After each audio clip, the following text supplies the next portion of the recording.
Hi students, இன்றைக்கி active and passive voice அப்படின்ற யூஸ்ஃபுல்லான கிராமர் பார்க்க போகிறோம். 9th 10th 11th 12th இந்த 4 செக்ஷன்ஸ்க்குமே ஆக்டிவ் அண்ட் பேசிவ் வாய்ஸ் ரொம்ப முக்கியமான ஒரு டாப்பிக்காக இருக்குது. இந்த ஆக்டிவ் வாய்ஸை பொறுத்த மட்டும் a sentence is in active voice when the subject is the doer of the action. ஒரு விஷயத்தை, ஒரு செயலை சப்ஜெக்ட் தானே செஞ்சது அப்படின்னா, டைரெக்டாக செஞ்சது அப்படின்னா அது active voice. A sentence is in passive voice when something is done to the subject. ஒரு சப்ஜெக்டால் ஒரு விஷயம் செய்யப்பட்டது அப்படின்னு சொன்னோம் அப்படின்னா அது passive voice. A house was built by him. So a house அப்படின்றது இந்த இடத்துல ஆப்ஜெக்ட்டுக்கு இம்பார்ட்டன்ட் கொடுத்துருக்காங்க, அதனால அது பேசிவ் வாய்ஸ். சப்ஜெக்ட்டுக்கு இம்பார்ட்டன்ட் கொடுத்துருந்தாங்க அப்படின்னா அது ஆக்டிவ் வாய்ஸ். இப்போது ஆக்டிவ் வாய்ஸ்லேருந்து பேசிவ் வாய்ஸில் நம்ம ஸ்டேட்மெண்ட் சென்டென்ஸை மாற்றுறதா இருந்தால் அதுக்கு என்னென்ன ரூல்ஸ் அப்படின்றத பார்த்துடலாம். ஆக்சுவலாக ஆக்டிவ் வாய்ஸ்லேருந்து பேசிவ் வாய்ஸில் மாற்றும்போது ஸ்டேட்மெண்ட் சென்டென்ஸாக இருந்துச்சு, அதாவது சாதாரண செய்தி வாக்கியமாக இருந்தது அப்படின்னா அதுக்கு என்ன ரூல்ஸ், அண்ட் அது இன்ட்ராகேட்டிவ் சென்டென்ஸ், அதாவது கேள்வி வாக்கியமாக இருந்தது அப்படின்னா அதுக்கு என்ன ரூல்ஸ், இம்பேரேட்டிவ் சென்டென்ஸ் கட்டளை ஏவல் வாக்கியமாக இருந்துச்சு அப்படின்னா அதுக்கு என்னென்ன ரூல்ஸ், இதை ஃபஸ்ட்டு நம்ம பார்க்கணும். அதுக்கடுத்து இதே பேசிவ் டு ஆக்டிவ் வாய்ஸில் நம்ம சேஞ்ச் பண்ணுறதுக்கு என்னென்ன ரூல்ஸ் இருக்குது அப்படின்றதையும் நம்ம பார்க்கணும், அண்ட் எக்ஸாம்பிள்ஸ் பார்க்கணும். இது ஃபுல்லாக பார்த்தா தான் ஓரளவு ஆக்டிவ் அண்ட் பேசிவ் வாய்ஸ் நமக்கு தெளிவாக புரியும். இப்போ இதில் பேசிக் ரூல் என்ன அப்படின்னா ஒரு 5 to 6 ரூல்ஸ் இருக்குது. ஃபஸ்ட் ரூல் ஒரு சென்டென்ஸில் அந்த சென்டென்ஸை சப்ஜெக்ட் என்னது, வெர்ப் என்னது, ஆப்ஜெக்ட் என்னது அப்படின்னு நமக்கு செப்பரேட் பண்ண தெரியணும். இப்போது எக்ஸாம்பிள், ஐ பாட் எ பென் அப்படின்னு ஒரு சென்டென்ஸ் இருக்குது அப்படின்னா இதில் சப்ஜெக்ட் எது, வெர்ப் எது, ஆப்ஜெக்ட் எதுன்னு உங்களுக்கு தெரியணும். ஸோ ஆப்ஜெக்ட் அப்படின்றதுக்கு அர்த்தம் என்னென்னா வாட் அப்படின்ற கொஸ்டினுக்கு ஆன்சராக வந்துச்சு அப்படின்னா அது ஆப்ஜெக்ட். ஸோ வெர்ப் எல்லாத்துக்குமே தெரியும், அது ஆக்ஷன் வேர்டு. சப்ஜெக்ட் என்னன்னு தெரியும் எல்லாத்துக்குமே, ஒரு நபர் அல்லது ஒரு திங்காக இருக்கும். அது இங்கே ஐ பாட் எ பென் அப்படின்னு இருக்குது. ஸோ ஐ அப்படின்றது சப்ஜெக்ட்டு, பாட் அப்படின்றது வெர்பு, ஏ பென் அப்படின்றது ஆப்ஜெக்ட்டு. ஸோ எந்த ஒரு சென்டென்ஸை சப்ஜெக்ட்டு, வெர்பு, ஆப்ஜெக்ட்டு அப்படின்னு நம்மளால் பிரிக்க முடியுதோ அந்த சென்டென்ஸை மட்டும்தான் ஆக்டிவ் வாய்ஸ்லேருந்து பேசிவ் வாய்ஸாக நம்மளால் மாற்ற முடியும். அப்படின்னா மொத்தம் இங்கிலீஷில் 12 டென்சஸ் இருக்குது. அந்த 12 டென்சஸில் 8 டென்சஸை மட்டும்தான் ஆக்டிவ் டு பேசிவ் வாய்ஸில் நம்ம மாற்ற முடியும்.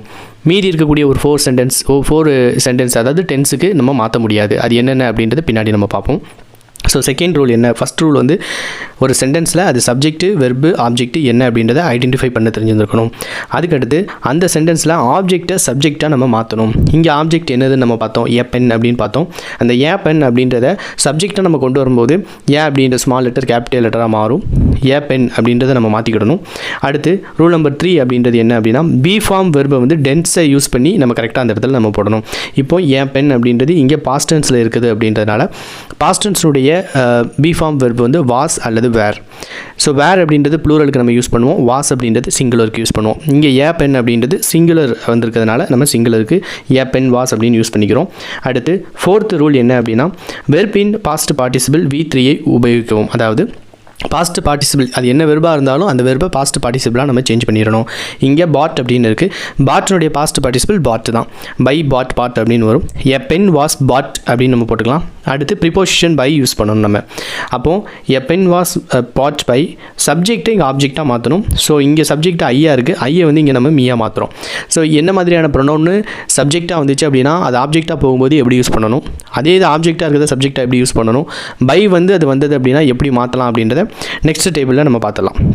ஸோ இதுதான் இதில் நம்ம என்ன சொல்லலாம் அப்படின்னா ஐ அப்படின்ற சப்ஜெக்ட் வந்தது அப்படின்னா அது நம்ம பை அப்படின்ற கன்ஜெக்ஷனோட வரும்போது பை மீ அப்படின்னு வரும். வி அப்படின்ற சப்ஜெக்ட் வந்ததுன்னா பை அஸ் அப்படின்னு வரும். யூ வந்ததுன்னா பை யூ தான் வரும். ஹீ வந்ததுன்னா பை ஹிம்மாக மாறும். ஷீ வந்ததுன்னா பை ஹர். இட் வந்ததுன்னா பை இட். டே வந்ததுன்னா பை தெம் அப்படின்னு நமக்கு மாறுது. அடுத்து பாருங்கள், மீ அப்படின்றது வந்தது அப்படின்னா ஆப்ஜெக்டில் சப்ஜெக்டாக மாறும்போது ஐயா மாறும். அஸ் அப்படின்னு வந்திருந்ததுன்னா அது வியாக மாத்திரம். யூ அப்படின்னு வந்ததுன்னா அது யூ தான். ஹிம் அப்படின்னு வர்றது ஹீ ஆகவும், ஹெர் அப்படின்றது சி ஆகவும், இட் அப்படின்றது இட்டாகவும், தெம் அப்படின்றது தே ஆகவும் நம்ம சேஞ்ச் பண்ணணும். ஸோ இந்த ஒரு டேபிளை நீங்கள் கொஞ்சம் மெமரைஸ் பண்ணி வச்சுக்கோங்க. நெக்ஸ்ட்டு ஆக்டிவ் டு பேசிவ் வாய்ஸுக்கு நம்ம மாற்றும்போது எந்த மாதிரியான சென்டென்ஸ் ஸ்ட்ரக்சர் யூஸ் பண்ணுறோம், எந்த மாதிரி டென்சஸை சேஞ்ச் பண்ணுறோம் அப்படின்றத ஒரு டேபிளாக இருக்குது. இந்த டேபிளை எக்ஸாம்பிளோடு கொடுத்துருக்கேன், நீங்கள் கொஞ்சம் இதை மெமரைஸ் பண்ணிக்கோங்க, ரொம்பவே ஹெல்ப்ஃபுல்லாக இருக்கும். இதில் என்ன அப்படின்னா ஃபஸ்ட்டு சிம்பிள் ப்ரெசன்ட் டென்ஸில் சப்ஜெக்ட்டு ப்ளஸ் வெர்பு ஒன்றா தான் இருக்கணும். ஏன்னா அது ப்ரெசன்ட் டென்ஸு ப்ளஸ் ஆப்ஜெக்டாக இருக்குது அப்படின்னா அது எப்படி பேசிவ் வாய்ஸில் நம்ம மாற்றலாம் அப்படின்றத எக்ஸாம்பிளாக தான் பார்ப்போம். ரவி ட்ராஸ் எ பிக்சர் அப்படின்னு இருக்குது எக்ஸாம்பிள். இங்கே ஆப்ஜெக்ட் சிங்குலராக ப்ளூரலாக நம்ம பார்க்கணும். இங்கே ஆப்ஜெக்ட் ஃபஸ்ட்டு இங்கே சப்ஜெக்ட் இது ரவி, வெர்பு வந்து ட்ராஸ் அப்படின்றது ப்ரெசன்ட் டென்ஸில் எஸ் அல்லது இஎஸ் வெர்பு கூட சேர்ந்துருக்கு. எ பிக்சர் அப்படின்றது ஆப்ஜெக்ட். ஸோ அது நம்ம பேசிவ் வாய்ஸில் சேஞ்ச் பண்ணும்போது என்ன ஃபார்முலா அப்படின்னா subject plus B verb use பண்ணணும். பி வெர்பு எதெல்லாம் இஸ் அல்லது ஆம் அல்லது ஆர்.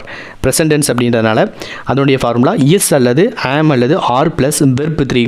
என்ன டென்ஸாக இருந்தாலும் வெர்பை பாஸ்ட் பார்ட்டிசிபிளில் நம்ம சேஞ்ச் பண்ணணும். அதனால் verb 3 plus by plus object. By conjunction use பண்ணுறோம், அப்புறம் சப்ஜெக்ட் ஆப்ஜெக்டாக இங்கே யூஸ் பண்ணுறோம். இப்போ ரவி ட்ராஸ் ஏ பிக்சர் அப்படின்னு இருக்குது. அப்போ ஏ பிக்சர் அப்படின்றது தான் இந்த இடத்துல ஆப்ஜெக்ட், அதை அப்படியே இங்கே மாற்றிடுறோம் ஏ பிக்சர். ஸோ இந்த ஏ பிக்சர் அப்படின்றதுக்கு அடுத்து இங்கே சிங்குலராக ப்ளூரலான்னு பார்க்கணும். இது சிங்குலர் அப்படின்றதுனால நம்ம இஸ் அப்படின்ற பி வெர்பை ஆட் பண்ணிக்கிறோம். அப்புறம் ட்ராஸ் அப்படின்றனுடைய வெர்ப் 3 ஃபார்ம் என்னென்னா ட்ரான், அதை ட்ரான் அப்படின்னு நம்ம யூஸ் பண்ணிக்கிறோம். தென் பை ரவி அப்படின்னு நம்ம யூஸ் பண்ணிக்கிறோம். இன்னொரு எக்ஸாம்பிள் பாருங்கள், we like chocolates. So chocolates அப்படின்றது ஆப்ஜெக்ட், அது இங்கே சப்ஜெக்டாக சாக்லேட்ஸ் யூஸ் பண்ணிக்கிறோம். ஆப்ஜெக்ட்லேருந்து சப்ஜெக்டாக மாற்றும் போது ஆப்ஜெக்ட்டில் ஸ்மால் லெட்டரில் போட்டிருந்தாலும் நம்ம சப்ஜெக்டாக கொண்டு வரும்போது அதை கேபிட்டல் லெட்டராக மாற்றிடணும். ஸோ சாக்லேட்டில் சி வந்து கேபிட்டல் லெட்டராக இருக்குது. And are liked by us அப்படின்னு நம்ம யூஸ் பண்ணிக்கிறோம். சிம்பிள் பாஸ்ட் டென்ஸை பொறுத்த மட்டும் இங்கே சப்ஜெக்ட் ப்ளஸ் வெர்ப் 2 ப்ளஸ் ஆப்ஜெக்டாக இருக்கும். அதை நம்ம சப்ஜெக்ட் ப்ளஸ் வாஸ் அல்லது வேர் யூஸ் பண்ணணும், ப்ளஸ் வெர்ப் 3 யூஸ் பண்ணணும், பை யூஸ் பண்ணணும், ஆப்ஜெக்ட் போட்டுக்கிடணும். ரவி ட்ரா எ பிக்சர் அப்படின்னு ட்ரூ எ பிக்சர்னு இருக்குது. இது பாஸ்ட் டென்ஸில் இருக்குது. அங்கே நம்ம சேஞ்ச் பண்ணும்போது எ பிக்சர் வாஸ் யூஸ் பண்ணுறோம், ட்ரான் பை ரவி. ஸோ இந்த ட்ரூ அப்படின்றதுடைய வெர்ப் 3 ஃபார்ம் வந்து ட்ரான், அதை நம்ம யூஸ் பண்ணிக்கிறோம். அப்போது ஸ்டூடெண்ட்ஸ் உங்களுக்கு வந்து ஒரு வெர்பினுடைய present tense, past tense, past participle இந்த 3 ஃபார்மும் உங்களுக்கு தெரிஞ்சிருக்கணும். அந்த பேசிக் வெர்பு ஃபார்மேஷன் உங்களுக்கு தெரியலைன்னா அதனுடைய கலெக்ஷன்ஸ் வேணும் அப்படின்னா கமெண்ட் செக்ஷனில் கேளுங்க, அது செப்பரேட் வீடியோ உங்களுக்கு மேக் பண்ணுறேன். நெக்ஸ்ட் சிம்பிள் ஃபியூச்சர் டென்ஸை பொறுத்த மட்டும் subject plus will or shall plus, அதாவது will or shall or can or may, இந்த நாளில் ஏதாவது ஒன்று வரும், ப்ளஸ் V1 ப்ளஸ் ஆப்ஜெக்ட். அதே இது பேசிவ் வாய்ஸில் நம்ம சேஞ்ச் பண்ணும்போது subject plus will or shall or can or may plus be plus verb 3 plus by plus object. இப்போது Ravi will draw a picture அப்படின்றது சிம்பிள் ஃபியூச்சர் டென்ஸில் இருக்குது. அதை நம்ம இங்கே சேஞ்ச் பண்ணும்போது அஸ் யூஷுவல் ஆப்ஜெக்ட்டை சப்ஜெக்டாக மாற்றுறோம். A picture will be drawn by Ravi அப்படின்னு நம்ம யூஸ் பண்ணிக்கலாம். நெக்ஸ்ட்டு ப்ரெசன்ட் கண்டினியூஸ் டென்ஸை பொறுத்த மட்டும் சப்ஜெக்ட் ப்ளஸ் இஸ் அல்லது ஆம் அல்லது ஆர் இருக்கும், ப்ளஸ் வெர்பு 4 இருக்கும், ப்ளஸ் ஆப்ஜெக்ட் இருக்கும். ஏன்னா இது கண்டினியூஸ் டென்ஸ் அப்படின்றதுனால வெர்பு 4 அப்படின்றது ப்ரெசன்ட் கண்டினியூஸ் ஐஎன்ஜி ஃபார்ம் வெர்போட, அதை தான் வெர்பு 4 அப்படின்னு நமக்கு சொல்லியிருக்காங்க. அடுத்து இட் ஈஸ், அதாவது இட் அல்லது இஸ் அல்லது ஐம் அல்லது are plus being plus verb 3 plus by plus object. இங்கே எக்ஸாம்பிள்ஸ் பாருங்கள், Ravi is drawing a picture, அதை a picture is being drawn by Ravi அப்படின்னு நம்ம யூஸ் பண்ணிக்கிறோம். அடுத்து ஐ எம் ரீடிங் எ நாவல் அப்படின்னு இருந்தது அப்படின்னா எ நாவல் அப்படின்றது ஆப்ஜெக்ட், எ நாவல் போட்டுக்கிறோம். மேலே இருக்கக்கூடிய ஹெல்பிங் வெர்பில் இஸ் அப்படின்றது அது கரெக்டாக வரும். ஏன் அப்படின்னா எ நாவல் அப்படின்றது சிங்குலர் நவுனு அல்லது singular subject. Is being read அப்படின்றது ரெட் அப்படின்ற பாஸ்ட் பார்ட்டிசிபிளில் வரும், பட் ஸ்பெல்லிங் ஒன்று தான். A novel is being read by me.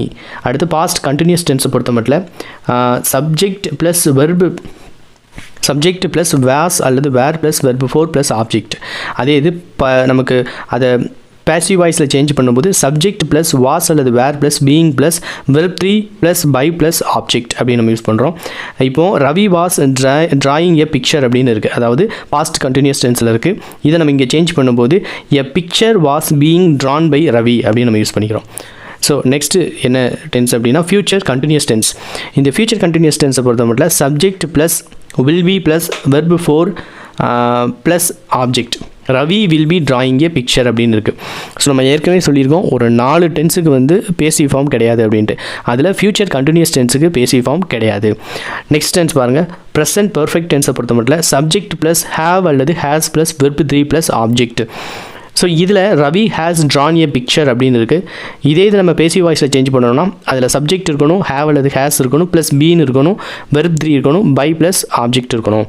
இங்கே ஏ பிக்சர் அப்படின்றது ஆப்ஜெக்ட், ஹேவ் அல்லது ஹேஸில் ஏ பிக்சர் அப்படின்றது வந்து ஹேஸ் அப்படின்றது சிங்குலருக்கு யூஸ் பண்ணணும், ஹேவ் அப்படின்றது ப்ளூரலுக்கு யூஸ் பண்ணணும். பட் ஏ பிக்சர் அப்படின்றது இந்த இடத்துல சிங்குலர் அப்படின்றதுனால நம்ம ப்ளூரல் அப்படி ஹேஸ் போட்டுக்கிறோம், பீன் யூஸ் பண்ணிக்கிறோம். வெர்ப் 3 வந்து ட்ரான் தான். அடுத்து பை ரவி அப்படின்றது ஆப்ஜெக்ட். அடுத்து பாஸ்ட் பெர்ஃபெக்ட் டென்ஸுக்கு பாருங்கள், subject plus had plus verb 3 plus object. இதில் Ravi had drawn a picture அப்படின்னு இருக்குது. இதுக்கு நம்ம பேசிவ் வாய்ஸில் சேஞ்ச் பண்ணும்போது subject plus had plus been plus verb 3 plus by plus object அப்படின்னு இருக்குது. அப்போது ஏ பிக்சர் அப்படின்றத சப்ஜெக்டாக நம்ம யூஸ் பண்ணிக்கிறோம், ஹேட் பீன் ட்ரான் அப்படின்னு யூஸ் பண்ணிக்கிறோம், பை ரவி, அவ்வளோதான். அடுத்து ஃபியூச்சர் பெர்ஃபெக்ட் டென்ஸை பொறுத்த மட்டும் subject plus will or shall plus have plus verb 3 plus object இங்கே இருக்கும். Example, Ravi will have drawn a picture.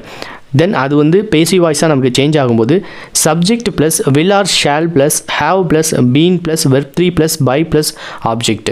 Example, a picture will have been Tran by Ravi. So students, இது எல்லாமே நீங்கள் இதனுடைய ஃபார்மேஷனை கண்டிப்பாக மனப்பாடம் பண்ணி தான் ஆகணும், வேறு வழி கிடையாது. இந்த டேபிளில் உள்ள எக்ஸாம்பிள் வித் எக்ஸசைஸ், அதாவது எக்ஸாம்பிள் வித் அந்த மேலே கொடுத்துருக்கக்கூடிய ஃபார்மேஷன், இதை அப்படியே மெமரைஸ் பண்ணிக்கோங்க. இதை வச்சு நம்ம வந்து எக்ஸசைஸ் போடும்போது அந்த மெமரி பண்ணியிருக்கிறது உங்களுக்கு ஹெல்ப் ஆகும். அடுத்து பார்த்துக்கோங்க, ப்ரெசன்ட் பெர்ஃபெக்ட் கண்டினியூஸ் டென்ஸை பொறுத்த மட்டும் அதனுடைய formation subject plus have been plus அல்லது has been verb 4 plus object, but அதுக்கு நோ பேசிவ் வாய்ஸ். அதே மாதிரி பாஸ்ட் பெர்ஃபெக்ட் டென்ஸோடைய ஃபார்மேஷன் சப்ஜெக்ட் இருக்கும், ஹேட் பீன் இருக்கும், வெர்ப் 4 இருக்கும், ஆப்ஜெக்ட் இருக்கும், பட் நோ பேசிவ் வாய்ஸ். அடுத்து ஃபியூச்சர் பெர்ஃபெக்ட் டென்ஸை பொறுத்த மட்டும் சப்ஜெக்ட் இருக்கும், வில் ஆர் ஷால் இருக்கும், ஹேவ் பீன் இருக்கும், வெர்ப் 4 இருக்கும், ஆப்ஜெக்ட் இருக்கும், பட் நோ பேசிவ் வாய்ஸ். அதுக்கு தான் ஸ்டூடெண்ட்ஸ் நீங்கள் என்ன செய்யணும் அப்படின்னா, ஒரு சென்டென்ஸை கொடுத்தாலே அது என்ன டென்ஸ்னு உங்களுக்கு கண்டுபிடிக்க தெரியணும். கண்டுபிடிக்க தெரிஞ்சிருச்சு அப்படின்னா 8 டென்ஸுக்கு டோட்டலாக ஆக்டிவ் டு பேசிவ் ஃபார்ம் இருக்குது. ஆனால் 4 டென்ஸுக்கு ஆக்டிவ் டு பேசிவ் ஃபார்ம் கிடையாது. அந்த 4 டென்ஸ் எதெல்லாம் அப்படின்னு உங்களுக்கு தெரிஞ்சுருக்கணும். அதில் first one future continuous tense, அடுத்து ப்ரெசன்ட் பெர்ஃபெக்ட் கண்டினியூஸ் டென்ஸ், அடுத்து past perfect continuous tense, then future perfect continuous tense. இந்த 4 டென்ஸுக்குமே பேசிவ் ஃபார்ம் கிடையாது அப்படின்றதில் நீங்கள் கிளியராக இருந்தால் தான் நீங்கள் வந்து அதை எக்ஸசைஸில் கண்டுபிடிச்சி கரெக்டாக போட முடியும். இன்கேஸ் உங்களுக்கு கண்டுபிடிக்க முடியலை அப்படின்னா அவங்க வந்து கொஷின்லேயே ஃபியூச்சர் கண்டினியூஸ் கொடுத்துருந்தாங்க அப்படின்னா நீங்கள் கொஞ்சம் திணறிடுவீங்க. அதனால் இந்த ரூல் என்ன அப்படின்றத கொஞ்சம் மெமரி பண்ணி வச்சுக்கோங்க. இப்போ நெக்ஸ்ட் நம்ம ஆக்டிவ் டு பேசிவ் வாய்ஸில் இம்பரேட்டிவ் சென்டென்ஸ், இது வரைக்கும் ஸ்டேட்மெண்ட் சென்டென்ஸ் பார்த்தோம். இப்போ இம்பரேட்டிவ் சென்டென்ஸ் எப்படி சேஞ்ச் பண்ணலாம்? இம்பரேட்டிவ் சென்டென்ஸ்னால் என்னது? ரெக்வெஸ்ட் பண்ணுறது, கமெண்ட் பண்ணுறது, இந்த மாதிரியான சென்டென்ஸை நம்ம சொல்லுவோம். Imperative sentence does not have a subject and start with an action word. Imperative சென்டென்ஸை பொறுத்த மட்டும் சப்ஜெக்ட் இருக்காது, அதில் ஆக்ஷன் வேர்டு தான் இருக்கும். ஆக்ஷன் வேர்டுனா என்ன அர்த்தம்? சிம்பிளாக வந்து நம்ம ஏதாவது ஒரு வேலையை ஏவிடுவோம், அந்த மாதிரி இருக்கும். எக்ஸாம்பிள்ஸ் எல்லாமே பார்ப்போம். Use let for positive, use let for positive sentence and let not for negative sentence. இங்கே நம்ம இம்பரேட்டிவ் சென்டென்ஸில் ஆக்டிவ் டு பேசிவ் சேஞ்ச் பண்ணும்போது அது பாசிட்டிவ் சென்டென்ஸாக இருக்கும் அப்படின்னா நம்ம லெட் அப்படின்ற ஒரு வேர்டை யூஸ் பண்ணணும். அதே இது நெகட்டிவ் சென்டென்ஸாக இருந்தால் லெட் நாட் அப்படின்ற வேர்டை நம்ம யூஸ் பண்ணணும். எக்ஸாம்பிள் அண்ட் ரூல்ஸ் எல்லாம் பார்த்துக்கோங்க. ஓப்பன் தி டோர் அப்படின்னு இருக்குது. இதில் ஓப்பன் அப்படின்றது வந்து இந்த இடத்துல ஆக்ஷன் வேர்டு, அதை திற அப்படின்னு அர்த்தம். அது இங்கே சப்ஜெக்டாக வராது. த டோர் அப்படின்றது ஆப்ஜெக்டாக நமக்கு வரும். ஸோ இது எப்படி நம்ம வந்து மாற்றலாம் அப்படின்றதுக்கு ஒரு 4 ரூல் இருக்குது. Right the word let first when it is positive sentence. இது கண்டிப்பாக பாசிட்டிவ் சென்டென்ஸ் தான். கதவை ஓப்பன் பண்ணி தான் சொல்லியிருக்காங்க, ஓப்பன் பண்ணாத அப்படின்னு சொல்லலை. அப்போ இதுக்கு நம்ம ஃபஸ்ட்டு என்ன யூஸ் பண்ணுவோம்? லெட் அப்படின்னு யூஸ் பண்ணிக்கிறோம். Identify the object and right after the word let. இந்த ஓப்பன் தி டோர் அப்படின்றதுல ஆப்ஜெக்ட் வந்து த டோர் அப்படின்றது தான். ஸோ அதை லெட் அப்படின்ற வேர்டுக்கு அடுத்து எழுதிக்கிறோம். லெட் தி டோர் அப்படின்னு எழுதிக்கிறோம். ரூல் நம்பர் 3 பொறுத்த மட்டும் add the word be after the object. ஆப்ஜெக்ட்டுக்கு அப்புறம் பி அப்படின்ற ஒரு வேர்டு நம்ம யூஸ் பண்ணணும். அப்போது let the door be. Next rule number 4, write the past participle of the given verb. இங்கே வெர்பு நமக்கு என்ன கொடுத்துருக்காங்க? ஓப்பன் கொடுத்துருக்காங்க. அதனுடைய பாஸ்ட் பார்ட்டிசிபிள் ஓப்பன்டு. அப்போது இது எல்லாத்தையும் சேர்த்து ஒரு சென்டென்ஸாக எழுதணும்னா let the door be opened, இதுதான் ஆன்சர். சிம்பிள். இந்த 4 ரூலையும் பார்த்து வச்சுக்கோங்க. ஃபஸ்ட்டு லெட் யூஸ் பண்ணணும், தென் அதில் என்ன ஆப்ஜெக்ட்டோ அந்த ஆப்ஜெக்ட் யூஸ் பண்ணிக்கிடணும். அப்புறம் ஆப்ஜெக்ட்டுக்கு அடுத்து பி அப்படின்ற பி வெர்பு ஒன்று யூஸ் பண்ணிக்கிடணும். அதுக்கு அடுத்து கொடுத்துருக்கக்கூடிய வெர்பினுடைய வெர்பு 3 நம்ம யூஸ் பண்ணிக்கணும். அடுத்து நெகட்டிவ் சென்டென்ஸுக்கு ஒரு எக்ஸாம்பிள் பார்த்துக்கோங்க. டோன்ட் ஓப்பன் தி டோர் அப்படின்னு இருக்குது. அதில் ரூல் நம்பர் 4 ரூல் நமக்கு கொடுத்துருக்காங்க. அந்த 4 ரூலில் பொறுத்த மட்டும் அதாவது right the word let not first. அங்கே எப்படி லெட் யூஸ் பண்ணமோ அதே மாதிரி இங்கே லெட் நாட் யூஸ் பண்ணிக்கிறோம். அடுத்து ஆப்ஜெக்ட் த டோர் யூஸ் பண்ணிக்கிறோம், let not the door. Then be அப்படின்ற அதே பி வெர்பை நம்ம யூஸ் பண்ணிக்கிறோம், let not the door be. அதே இது ரூல் 4 பார்த்துக்கோங்க. கொடுத்துருக்கக்கூடிய வெர்பை நம்ம வந்து வெர்பு 3ல் யூஸ் பண்ணணும், அதான் past participle. Let not the door be opened. அவ்வளோதான், ரொம்ப சிம்பிள். 4 ரூல்ஸ் மட்டும் நீங்கள் ஞாபகத்தில் வச்சுக்கோங்க. இது எல்லாமே எதுக்காக அப்படின்னா இம்பரேட்டிவ் சென்டென்ஸ் அப்படின்றதுக்காக. ஸோ நெக்ஸ்ட்டு இன்டராகேட்டிவ் சென்டென்ஸில் எப்படி நம்ம ரைட் பண்ணணும்னு பார்ப்போம். இன்டராகேட்டிவ் சென்டென்ஸ் அப்படின்னா உங்களுக்கு எல்லாத்துக்குமே தெரியும், கேள்வி வாக்கியம் அப்படின்றது. Example, who broke the window அப்படின்னு இருக்குது. அது எப்படி மாற்றிருக்கோம் அப்படின்னா by whom was the window broken அப்படின்னு மாறி இருக்குது. இதுக்கு ஒரு 5 ரூல்ஸ் இருக்குது. எப்படின்னு பார்ப்போம். Question should be in the question should be in question form only. Who changes as by whom. அப்போது கொஸ்டினில் வந்து நமக்கு ஹூ அப்படின்னு இருக்குது அப்படின்னா அது கூட நம்ம பை அப்படின்ற கன்ஜெக்ஷன் யூஸ் பண்ணி அதை ஹூம் அப்படின்னு நம்ம மாற்றணும் ஃபஸ்ட்டு. அடுத்து ஐடென்டிஃபை த டென்ஸு. கொடுத்துருக்கக்கூடிய அந்த சென்டென்ஸில் அதனுடைய டென்ஸ் என்னென்னு பார்க்கணும். இங்கே அதனுடைய tense past tense. Apply the rule according to the tense. நம்ம பாஸ்ட் டென்ஸில் இருந்ததுன்னா ஆக்டிவ் டு பேசிவ் மாற்றுறதுக்கு என்ன அப்படின்றத நம்ம ஆல்ரெடி அந்த டேபிளில் பார்த்துருக்கோம். அதுபடி இங்கே அப்ளை பண்ணணும். வாஸ் அல்லது வேர் நம்ம யூஸ் பண்ணணும், ப்ளஸ் பாஸ்ட் பார்ட்டிசிபிள் யூஸ் பண்ணணும். அப்போது இங்கே கொடுத்துருக்கக்கூடியது ப்ரோக் அப்படின்றது, பிரேக் அப்படின்றது வந்து ப்ரெசன்ட் டென்ஸ், ப்ரோக் அப்படின்றது பாஸ்ட் டென்ஸ். அப்போது வாஸ் அப்படின்னு நம்ம போட்டுக்கலாம், ஏன்னா இது சிங்குலர்ன்றதுனால. வாஸ் ப்ரோக்கன் போட்டாச்சு. அடுத்து the object will come after the be verb and before the past participle. So was the window broken. இங்கே விண்டோ அப்படின்றது ஆப்ஜெக்ட். ஸோ ஆப்ஜெக்டை நம்ம யூஸ் பண்ணிக்கிறோம். Put the question mark at the end. கடைசியில் ஒரு question mark போட்டுறோம். By whom was the window broken. அவ்வளோதான். So இதில் வந்து சில உங்களுக்கு எக்ஸாம்பிள்ஸ் நான் கொடுத்துருக்கேன். இந்த எக்ஸாம்பிள்ஸையும் நீங்கள் கொஞ்சம் செக் பண்ணிக்கோங்க. Which pen do you like அப்படின்னா which pen is liked by you. Are you drawing the picture? Is the picture being drawn by you? Do you visit my house? Is my house visited by you? What did you do? What was done by you? What will you do? What will be done by you? Do you like coffee? Is coffee liked by you? Were you playing a guitar? Was the guitar being played by you? So இந்த மாதிரி கொஞ்சம் exercise போட்டு பார்த்தீங்க அப்படின்னா நமக்கு இந்த interrogative பேட்டர்ன்லையும் ஈஸியாக நம்மளால் எழுத முடியும். ஸோ அடுத்து ரொம்ப முக்கியமான ஒன்று, ஆக்டிவ் டு பேசிவ் வாய்ஸில் மாற்றுறதுக்கு நமக்கு ஒரு டேபிள் இருக்குது. அண்ட் அந்த டேபிளை வச்சுக்கிட்டு எப்படி interrogative and imperative and statement சென்டென்சஸை மாற்றணும் அப்படின்றத பார்த்தாச்சு. இப்போது அதே இதில் பேசிவ் டு ஆக்டிவ் வாய்ஸில் மாற்ற தெரியணும். அது ரொம்பவே முக்கியமான ஒன்று. அதுக்கு இந்த டேபிளை நீங்கள் மெமரி பண்ணியே ஆகணும். ஃபஸ்ட்டு சிம்பிள் யூஸ்வலாக நம்ம என்ன சொன்னோம், 8 டென்ஸுக்கு தான் ஆக்டிவ் டு பேசிவ் மாற்றுறோம். அதே மாதிரி தான் பேசிவ் டு ஆக்டிவ்க்கு மாற்றுறதுக்கும் 8 டென்ஸுக்கு தான் உண்டு. ஸோ மீதி 4 டென்ஸ் கிடையாது. அந்த 8 டென்ஸுக்கு என்ன ஃபார்முலான்றதை பார்த்துலாம். சிம்பிள் ப்ரெசன்ட் டென்ஸை பொறுத்த மட்டும் ஆம் அல்லது இஸ் அல்லது are plus past participle. Example is written அப்படின்னு இங்கே இருக்கும். ஆக்டிவ் வாய்ஸை பொறுத்த மட்டும் அதில் வெர்பு ஒன்றா நம்ம மாற்றணும். அதை ரைட் அப்படின்னு யூஸ் பண்ணணும். ரைட் அல்லது ரைட்ஸ்னு வரும். அது சப்ஜெக்டை பொறுத்தது. சப்ஜெக்ட் சிங்குலராக வருதா இல்லை சப்ஜெக்ட் ப்ளூரலாக வருதான்றதை பார்த்துட்டு அதுக்கு ரைட்ஸா அப்படின்றத நம்ம யூஸ் பண்ணிக்கிடணும். சிம்பிள் பாஸ்ட் டென்ஸை பொறுத்த மட்டும் வாஸ் அல்லது வேர் ப்ளஸ் வெர்பு 3 இருக்குது. அதை ஆக்டிவ் வாய்ஸில் நம்ம சேஞ்ச் பண்ணும்போது வெர்ப் 2 ரோட்டாக மாற்றணும். சிம்பிள் ஃபியூச்சர் டென்ஸை பொறுத்த மட்டும் ஷால் அல்லது வில் பி ப்ளஸ் வெர்ப் 3ல் இருக்கும். அதாவது can be, could be, should be, might be, may be, must be, இந்த மாதிரிலாம் இருக்கும். அதாவது வில் பி ரிட்டன் அப்படின்னு இருக்குன்னா அதை நம்ம ஆக்டிவ் வாய்ஸில் சேஞ்ச் பண்ணும்போது ஷால் அல்லது வில் ப்ளஸ் வெர்ப் 1. அதாவது அதை can, good, should, would, might, must தான் யூஸ் பண்ணுமே தவிர அது கூட பி அப்படின்றது யூஸ் பண்ணக்கூடாது. வில், ரைட் அப்படின்றத நம்ம யூஸ் பண்ணணும். ப்ரெசன்ட் கண்டினியூஸ் டென்ஸை பொறுத்த மட்டும் ஆம் அல்லது இஸ் அல்லது are plus being plus verb 3 இருக்கும். அதாவது ஆர் பீயிங் ரிட்டன் அப்படின்னு இருக்கும். இங்கே நம்ம அந்த பீயிங் அப்படின்றது எடுத்துடணும். ஐஎன்ஜி ஃபார்ம் மட்டும் யூஸ் பண்ணிக்கிடணும். ஆம் அல்லது இஸ் அல்லது are plus verb plus ING. Are writing அப்படின்னு. பாஸ்ட் கண்டினியூஸை பொறுத்த மட்டும் வாஸ் அல்லது were plus being plus verb 3 இருக்கும். வேர் பீயிங் ரிட்டன் அப்படின்னு இருக்கும். இங்கே வாஸ் ரிட்டன் அப்படின்னு அல்லது ரைட்டிங் அப்படின்னு மட்டும் போட்டால் போதும். ப்ரெசன்ட் பெர்ஃபெக்ட் டென்ஸை பொறுத்த மட்டும் ஹேவ் அல்லது ஹேஸ் பீன் கொடுத்துருப்பாங்க. நம்ம இந்த பீன் இங்கே எடுத்துகிட்டு நம்ம ரைட் பண்ணுற மாதிரி இருக்கும். பாஸ்ட் பெர்ஃபெக்ட் டென்ஸை பொறுத்த மட்டும் ஹேட் பீன் வெர்ப் 3 இருக்கும். இங்கே ஹேட் மட்டும் யூஸ் பண்ணணும், பீனே எடுத்துடணும். ஃபியூச்சர் பெர்ஃபெக்ட் டென்ஸை பொறுத்த மட்டும் வில் ஹேவ் பீன் ரிட்டன் ஒன்று இருக்கும். இங்கே அதே பீனை எடுத்துகிட்டு வில் ஹேவ் ரிட்டன் அப்படின்னு எழுதினா மட்டும் போதும். ஸோ இங்கே ரூல் நம்பர் 3, நம்ம பேசிவ் டு ஆக்டிவ் சேஞ்ச் பண்ணுறதுக்கு ஒரு 3 ரூல்ஸ் இருக்குது. அது என்ன ரூல்ஸ் அப்படின்றத பார்த்துக்கணும். Find the noun after the word by. Him change into subject he. அதாவது அங்கே ஹிம் அப்படின்னு கொடுத்துருந்தாங்கன்னா அதை ஹீயாக நம்ம சேஞ்ச் பண்ணணும். Rule number 2, identify the verb and apply the rule. இங்கே நம்ம ஆக்டிவ் டு பேசிவில் மாற்றுறதுக்கு ஒரு டேபிள் யூஸ் பண்ணியிருப்போம். அதே இது பேசிவ் டு ஆக்டிவ் மாற்றுறதுக்கு ஒரு டேபிள் யூஸ் பண்ணியிருப்போம். அதை பார்த்து அதனுடைய டென்ஸ் என்ன இருக்குது அப்படின்றத நம்ம சேஞ்ச் பண்ணி எழுதிக்கிடணும். தென் ரூல் நம்பர் 3 என்ன அப்படின்னா, ask question what does he drink, the answer comes D.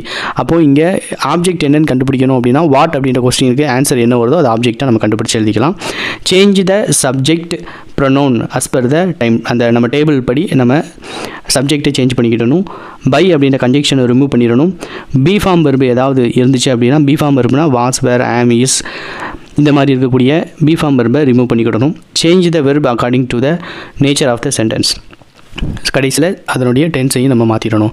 Examples கொஞ்சம் கொடுத்துருக்கேன் பாருங்கள். ஸ்டேட்மெண்ட்டை பொறுத்த மட்டும் சிம்பிள் ப்ரெசன்ட் டென்ஸாக இருந்துச்சு அப்படின்னா the whistle is blown by him அப்படின்னு இருக்கும். அதை ஹீ ப்ளவுஸ் த விசில் அப்படின்னு யூஸ் பண்ணிக்கலாம்.